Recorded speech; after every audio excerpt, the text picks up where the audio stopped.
welcome to the Voice of Victory, same station, same person, same time. And I'm well done in Rogage. Today we have the topic which is unforgettable. There are things in the world we need to go about. And before that, we need to thank a lot of the far He has brought us. Yes, this week had a lot of issues whereby which some of us are lucky to be here. The highlights are that we lost about over 20 boys from one of our schools because of the fire. We send our sincere condolences to the family and the affected. Those who are in the hospital, we wish them quick recovery. There are issues here and there. This is the month of September, and we are back to school. Thank to our teachers because the strike is over. Whichever method they use it, they are back to school. Parents are not settled, students are settled. Teachers can pursue their own way. However, if they were cheated, God forbid. But one thing, they have achieved one thing or another. Having said that, we may be blessed as a country, and we may take many things for granted. As I've said, our topic today is unforgettable. That means you can do things and they can be forgotten. But today I want to dwell mainly on two personalities, and that is Judas and the woman who was called Mary Magdalene. This Mary Magdalene, we have a history, and Judas, we have the history. And from the two, part one today we are dealing with the unforgettable. That there are things which you can do and you can be forgotten. But today I want to introduce you this man called Judas. I'm happy some of us who are on the air and the past just gone, that we human beings, God gave us life for a purpose. Maybe you are in the family and you are the only one who will save that family. My youths, you are the one who's unforgettable. People may not like you. Your father may not like you. Your mother may not like you. Your brothers may hate you. But you are the pillar. If I can give the example of Joseph, that whatever he did, he never went wrong. I repeat, whatever Joseph did, he never went wrong. When he dreamed about the sacks and those ones who were worshipping, his brothers and the father and the parents were annoyed that how can we worship you? Never one day did he go wrong. Number two, when he told about his brothers of the many issues that the moon and other stars were bowing before him, he never went wrong. But we do go wrong by seeing very myopia. We are so short-sighted. Many years down the line, the very father, the very brothers who were not for him, had to come for him. There's a lesson we learn at last that the Jacob or Israel was in Egypt. Remember, Jacob, who is called Israel, had two wives and they were sisters. The very thing he did to his brother, he was also done to him. That's why we say he didn't go wrong. Jacob, for example, was a younger brother to Esau. And even when they were in the womb, Jacob wanted to overthrow his brother, and that's why the mother was complaining that this pregnancy is giving me a lot of stress and problems. Then God told him, you have twins. And when they were being born, yes, Jacob was on the heel of his brother. He never went wrong. He was a fighter. Yes, some of us may be there. We may be looking for good things. But for one thing, it's unforgettable. That this Jacob, whose name was changed to Israel, never remained the same. The unforgettable thing is that you have been born for a purpose. When I do read about Edison, the founder and the father of electricity, I sometimes marvel that everybody has a purpose in this world. The unforgettable is, for example, Edison, the founder and the inventor of electricity. One, what do I say like that? His teacher, we call it elementary in America. In Kenya, we call it the primary. I don't know how you call it in your country, but the one thing comes out clear, that in the world we are living, sometimes you take a pen, may it be red or may it be black, whatever the color it is, as a teacher, you just take it and write a statement which may affect somebody's life, not only in this life, but even in the world to come. His elementary teacher, we call it primary. After teaching him, the boy Edison will not comprehend anything. So the teacher took a pen and wrote one statement. Dear Mother Edison, I'm here telling you your son is a lunatic. Mad, he cannot comprehend. He is below average. The best thing you can do, just be his teacher, because he can't be anything in the world. When the mother looked at the paper, she didn't believe her eyes. Clever madam, clever mother. She wrote to Edison, you are the best boy in the school. So from today, you will never go to school. I will be your teacher, because the teacher will never know how to handle you. So some of us may not be able to be handled by other outsiders except our own parents. So the mother to Edison, I wish I know her name. Toil after doing all the work you could bring some 2-3 hours, teach this boy the numbers, the languages, and Edison was able to read and write. How long it took him, we are not given. But we are told Edison at the end of the day, because of the patience the mother imparted on this boy, that the boy saw in the mother, that you cannot get anything out of the free. Edison had to be in the laboratory, in the testing room, for 15 good years, 15 good years, doing one experiment. I repeat, 15 good years, doing one experiment. Some people say he did over almost 10,000 experiments, tests, and all of them he was failing. Thank God he didn't lose it. Thank God he did not spare. Thank God he was patient.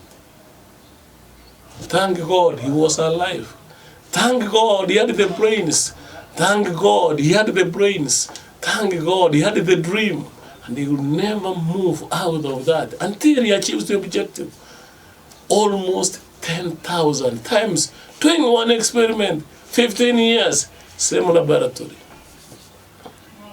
Until he had to light these bulbs we are having. When you are in your house, remember the bulbs you are having of electricity. All lighting systems we have in our homes took somebody 15 good years in experiment, in a laboratory. 15 good years. If you multiply the 15 many years times 365 days, you will get the answer. How many days? He will wake up every morning and he will be noting that this XYZ failed, so he had another one. Over 15 years. The unforgettable. Here we have forgotten the founder and the adventure, somebody who invented a light, Edison. He came to discover the wires which are supposed to be in our bulbs. And they discovered they are not supposed to be very far. There you have your light. The unforgettable. Part 1. Here we have, and from my holy book, the Bible, which is very clear. Yes, I know we do have Hindus, I don't know why we have Muslims, but today I want to challenge you. that there is a man who was born around 24 years ago, 2,400 years ago, or whereabouts, in the name of Judas. This man called Judas was among the 12 disciples of Jesus. This young man called Judas was an accountant by profession. He had all of what it takes in accounts. And that's why sometimes I say, we who have done accounts, and those of us who are accountants, those who are the chief financial officers, sometimes allow me that we are called, because I'm one of you, thieves, because we're still using a pen. So this Judas was an accountant by profession. And when Jesus took him as his disciples, he said, Lord, I'm a man who knows figures, so let me take care of our bag, treasury. So all people who are taking treasury were not accepted. If I can borrow from Zacchaeus, who was a tax collector, Judas was hated as Jude was hated. What am I saying? Judas was not hated because he would not use the money, but he would collect the money, but how he spends it, the other disciples did not know. Don't know what I'm talking to somebody. My point is, if we see the characteristics of Zacchaeus, those were the characteristics of Judas, only that it's not put very clear to us. Number one, all tax collectors were hated by their own fellow men.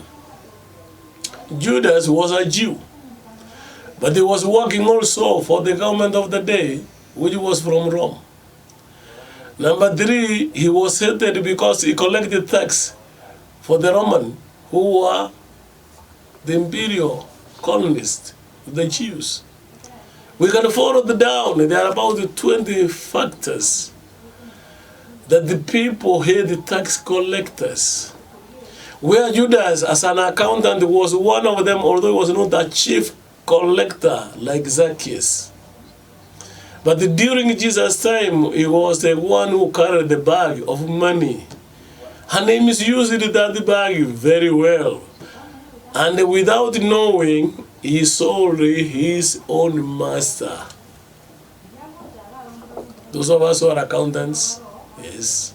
Those of us who are wanting to aspire to become accountants, financial officers, pray that God may assist you, that your mind may never deviate from the truth. Judas was hated by his own disciples because he was not transparent. They will collect the money, he will use it in his own.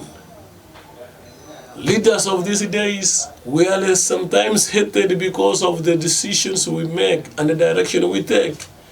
Because we must administer issues. You must articulate. You must come into a conclusion. Following A and B, this is the direction we are taking. Judas, the son of Iscariot. Some people say Jesus did not choose him, but he came and he became the treasurer. That's what they call by the bag. And when he became the treasurer, the other disciples were not happy with him because he was misusing money. You can make even the application. That's why some ministers for finance, for treasury, had hated because they imposed tax on the people. Remember, the Pharisees and scribes came on to tempt Jesus, and they asked him, is it good that we give tax? He said, the young women, bring the coin before me, or bring the notes. And when he was given the money, he said, give what belongs to Caesarea, give to him, and what belongs to God, give him. And that is the genesis of saying that we should obey the government by paying tax. I'm not here promoting tax, but I'm saying the fact, one, that Jesus himself said that that we must give what is due. Do Caesar. And let us give to God what belongs to him. God is first, and everything must be there. And when I'm talking of this man called Judas, by virtue of age and other things, sometimes people ask me why I'm doing that. It is necessary. Judas was a male. Judas was a man. While the other one was a woman, the one we called Mary Magdalene. But let me first finish with Judas. Judas, number one, was a male. That means he was a man, and he was a Jew. He was a tax collector. He carried the bag of Jesus. He was one of the 12 disciples of Jesus. He is the one who was suggesting many things. Even if we had the money, would we be able to cater for these 5,000 men?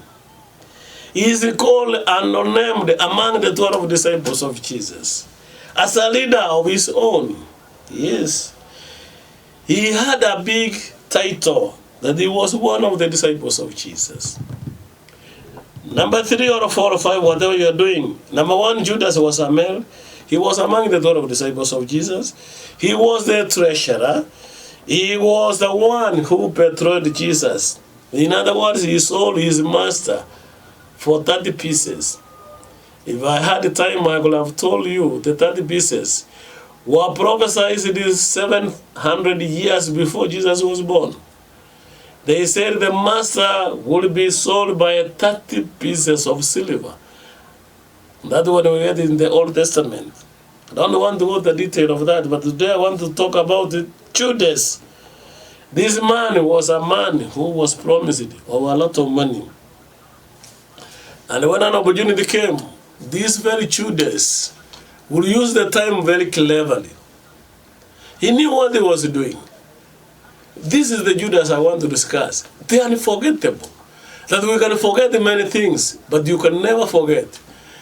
Many people who are even not Christian, they know Judas as a man who sold his master. Yes. How many of us?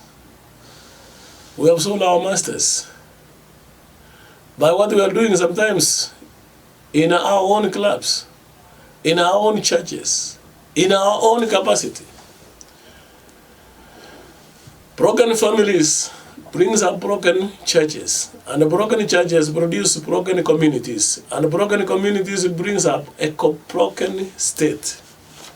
I don't know whether I'm communicating with somebody.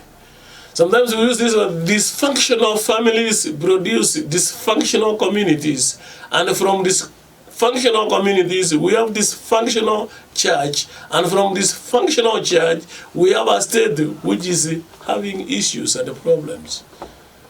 Our priorities are upside down. Where were we when we can leave an institution of high learning over 800 boys and girls that we will lose over 20 by using one matchbox?